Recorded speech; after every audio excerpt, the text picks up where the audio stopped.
खडकवाडी येथे गुरुवारी सायंकाळी 7:15 घडलेल्या बिबट्याच्या हल्ल्यात 9 वर्षीय ईश्वरी पांडुरंग रोहकले हिचा दुर्दैवी मृत्यू झाला.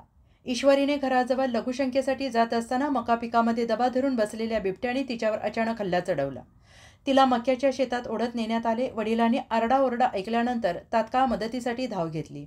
बिबट्याचा प्रतिकार करत मुलीला त्याच्या तावडीतून सोडवलं. मात्र गंभीर जखमी झालेल्या ईश्वरीला उपचारासाठी ग्रामीण रुग्णालयात नेलं असता डॉक्टरांनी तिला मृत घोषित केलं. या दुःखद घटनेनंतर आज जिल्हा परिषदेचे माजी उपाध्यक्ष सुजितराव झावरे पाटील यांनी खडकवाडी येथे रोहकले कुटुंबाची भेट घेतली, त्यांचं सांत्वन केलं.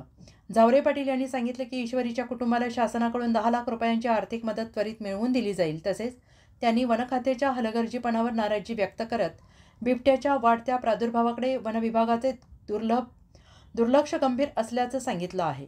सांत्वन भेटीवेळी सुजितराव झावरे पाटील यांच्यासह उपसरपंच शरद गागरे, शरद काका पाटील, शिवाजी शिंगोटे, सुभाष शिंदे, दिलीप पाटोळे, बाळासाहेब झावरे, किसन आहेर आणि इतर मान्यवर उपस्थित होते. पारनेर तालुक्यातील खडकवाडी या गावामध्ये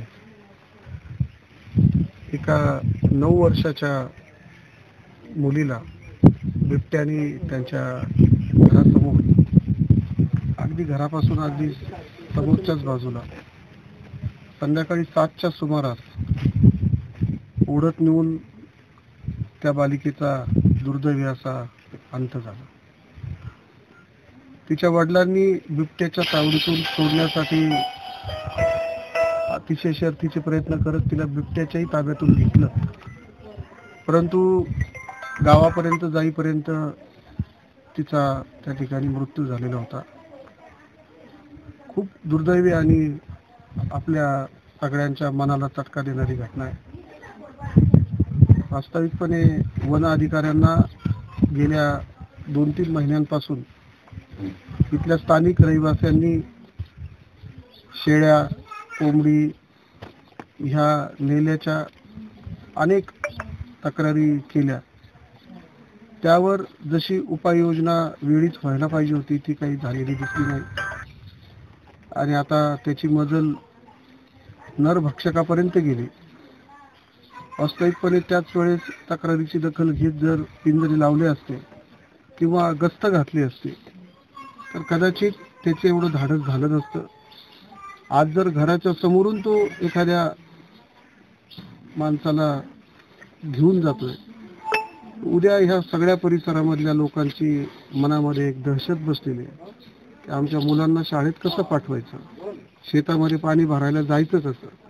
कारण मी आता जसं गावातल्या प्रमुख लोकांकडून ऐकतोय तसं या ठिकाणी अनेक 4 ते 5 बिबटे असण्याची शक्यता आहे. वन खात्याला माझं एवढंच आव्हान आहे, मी तुम्हाला काही आरोपीच्या पिंजऱ्यात उभं करत नाही, परंतु जी दक्षता आपण घ्यायला पाहिजे होती ती दक्षता वेळीच घेण्याचा जर आपण प्रयत्न केला तर कदाचित ह्या घटना टळू शकतात असं माझं वैयक्तिक मत आहे. मी मगाशीच या ठिकाणच्या वन अधिकाऱ्यांशी चर्चा केली. सरकारच्या वतीनं मुलींच्या कुटुंबियाला 10 लाख रुपये देण्याचं देखील त्या ठिकाणी त्यांनी सांगितलं, परंतु उद्या 10 लाख काय 1 कोटी जरी दिले तर मुलगी परत येणार नाही.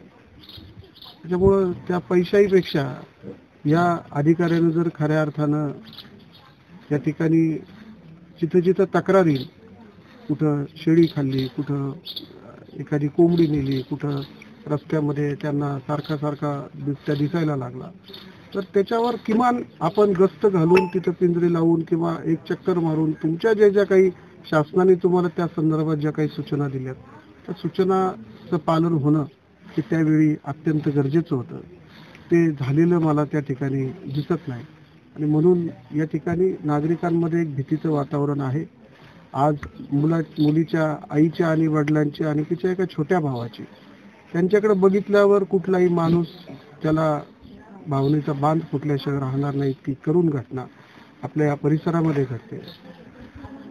यापेक्षा अधिक काही मी सांगू शकत नाही. मी आपल्या सगळ्यांच्या वतीनं कुमारी ईश्वरी रोकडे हिला भावपूर्ण अशी श्रद्धांजली, सोमनांजली अर्पण करतो. महाराष्ट्राचे सर्वमान्य दैनिक समर्थ गावकरी, अहमदनगर, पुणे, नाशिक, जळगाव, धुळे, नंदुरबार, सोलापूर, कोल्हापूर, सांगली, सातारा, मुंबई, ठाणे, पालघर, रत्नागिरी, रायगड, सिंधुदुर्ग, नांदेड, उस्मानाबाद, बीड, औरंगाबाद, नागपूर, गडचिरोली, भंडारा, गोंदिया, अकोला, यवतमाळ, बुलढाणा येथून एकाच वेळी प्रसिद्ध होणारे एकमेव दैनिक, सर्वसामान्य जनतेचे खुले व्यासपीठ.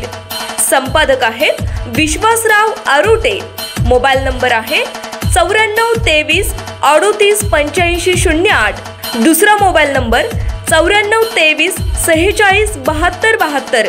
तिसरा मोबाईल नंबर 75 88 15 0001. वेबसाईट आहे sgavkari.com. मेल आयडी आहे aklgavkari@gmail.com.